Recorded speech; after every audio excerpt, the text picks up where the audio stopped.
ಇವತ್ತು ನೀವು ಒಬ್ಬರನ್ನ ಯಾರನ್ನಾರ ಸೂಪರ್ವೈಸರ್ನ ಇಟ್ಟರು ಅಂತ ತಿಳ್ಕೊರಿ. ಈ ರೆಸ್ಟೋರೆಂಟ್ ಸರಿ ಆಯ್ತು ಇಲ್ಲೋ ಅದರದ್ದು ಸರ್ಟಿಫಿಕೇಶನ್ ನಾ ಮಾಡ್ತೀನಿ, ನೀ ರೆಸ್ಟೋರೆಂಟ್ ನಡೆಸ್ಬೇಕಂತಂದ್ರೆ ನನ್ನ ಸರ್ಟಿಫಿಕೇಟ್ ಇದ್ರೆ ನಡೆಸ್ಬೇಕಂತದ್ದು ಇದು ಮಾಡಿದ್ರೆ ಅದು ಅವಶ್ಯಕತೆ ಇಲ್ಲ. ಆ ರೆಸ್ಟೋರೆಂಟ್ ಸರಿ ಇರ್ಲಿಕ್ಕೆ ತನ್ನಿಂದ ತಾನೇ ಬಂದಾಗ್ತೈತಿ. ಇವತ್ತು ನಮ್ಮ ಸರ್ಕಾರಿ ಶಾಲೆಗಳಿಗೆ ಮತ್ತು ಖಾಸಗಿ ಶಾಲೆಗಳನ್ನ ನೋಡಕ್ಕೆ ಕೂಡಿ ಒಬ್ಬರ BEO ಒಬ್ಬರ DDPI ಅದಾರ. ಈ BEOಗಳು ಸರ್ಕಾರಿ ಶಾಲೆ ನೋಡೋದಿಲ್ಲ.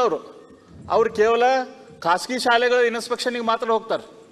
ಅಲ್ಲಿ ಅವ್ರಿಗೆ ಅದು ನಿಮ್ಮ ಶಾಲೆ ಸರಿ ಇಲ್ಲ, ನಿಮ್ಮ ಶಾಲೆಗೆ ನಾವು ಸರ್ಟಿಫಿಕೇಟ್ ಕ್ಯಾನ್ಸಲ್ ಮಾಡ್ತೀವಿ, ನೀವು ನಮಗೆ ಇಷ್ಟು ದುಡ್ಡು ಕೊಡ್ರಿ.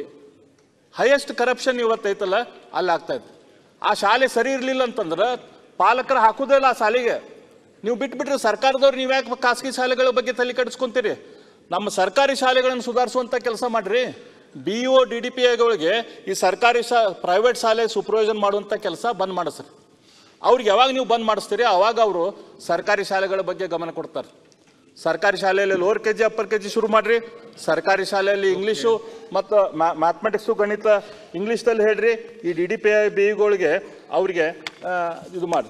ಆಮೇಲೆ ನಮ್ಮಲ್ಲಿ ಕೌನ್ಸಿಲ್ದಲ್ಲಿ ಟೀಚರ್ಸ್ ಕಾನ್ಸ್ಟಿಟ್ಯೂನ್ಸಿ ಇದೆ.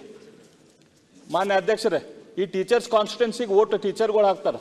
ಇದ್ರ ಜೊತೆ ಇದನ್ನು ಸ್ವಲ್ಪ ಸ್ಕೋಪ್ ವೈಡ್ ಮಾಡಬೇಕು. ನಮ್ಮೆಲ್ಲಿಂದ ಒಂದು ರಾಷ್ಟ್ರದ ಅಧ್ಯಕ್ಷರಿಗೆ ಇದೊಂದು ಸಜೆಷನ್ ಕೊಡಬೇಕು. ಈ ಟೀಚರ್ಸ್ ಕಾನ್ಸ್ಟಿಟ್ಯೂನ್ಸಿಗೆ ಅಲ್ಲಿ ಯಾರು ಮಕ್ಕಳು ಕಲಿತಾರಲ್ಲ ಅವ್ರ ಪಾಲಕರು ಓಟ್ ಹಾಕೋಂಗ ಆಗ್ಬೇಕು. ಆವಾಗ ಶಾಲೆ ಶಿಕ್ಷಣ ಮತ್ತು ಶಿಕ್ಷಕರ ಮೂರು ಬಗ್ಗೆನೂ ಕಾಳಜಿ ಆಗ್ತದೆ. ಈ ರೀತಿಯ ಅವಶ್ಯಕತೆ ನಾವು ಮಾಡುವಂಥದ್ದು ಐತಿ. ಅದೇ ರೀತಿ ನಮ್ಮ ಕನ್ನಡ ಮತ್ತು ಉರ್ದು ಸ್ಕೂಲ್ಗಳು ಬೇರೆ ಬೇರೆಗೆ ಅದಾವೆ. ಈ ಸ್ಕೂಲ್ಗಳು ಬೇರೆ ಇರಬಾರ್ದು ಅಧ್ಯಕ್ಷರೇ. ನಾವು ಬೇರೆ ಬೇರೆ ಭಾಷೆಯಲ್ಲಿ ಕಲಿಯೋಣ. ಉರ್ದು ಮಕ್ಕಳು ಉರ್ದು ಭಾಷೆಯಲ್ಲಿ ಕಲೀಲಿ, ಕನ್ನಡ ಮಕ್ಕಳು ಕನ್ನಡ ಭಾಷೆಯಲ್ಲಿ ಕಲೀಲಿ.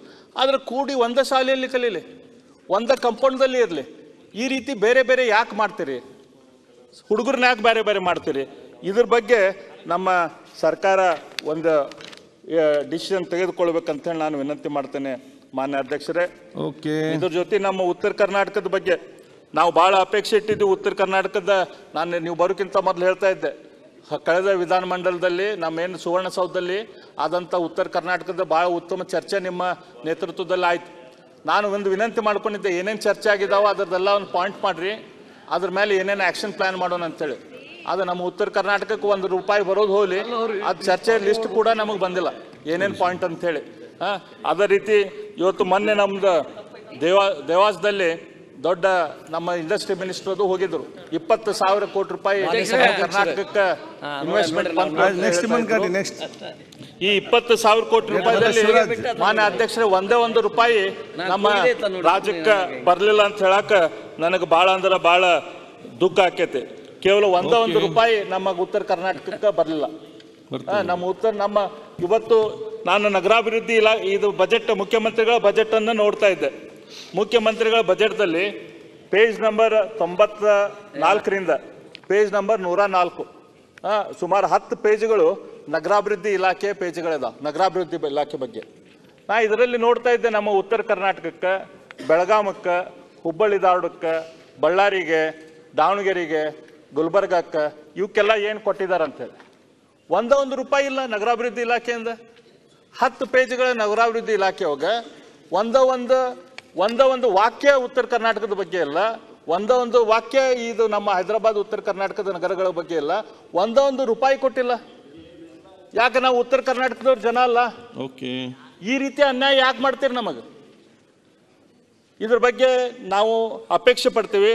ಮಾನ್ಯ ಮುಖ್ಯಮಂತ್ರಿಗಳು ತಮ್ಮ ಬಜೆಟ್ನ ಭಾಷಣದಲ್ಲಿ ಇದನ್ನ ಕರೆಕ್ಷನ್ ಮಾಡಿ ಇದಕ್ಕೊಂದು ಏನಾದರೂ ಸೊಲ್ಯೂಷನ್ ಕೊಡ್ತಾರ. ಉತ್ತರ ಕರ್ನಾಟಕದ ನಮ್ಮ ಜಲವಂತ ಸಮಸ್ಯೆಗಳಿಗೆ ಅವ್ರೇನಾದರೂ ಮಾಡ್ತಾರ. ಅದೇ ರೀತಿ ಇನ್ನೊಂದು ಲಾಸ್ಟ್ ಪಾಯಿಂಟ್ ನಾನು ಮಾತಾಡ್ತೇನೆ.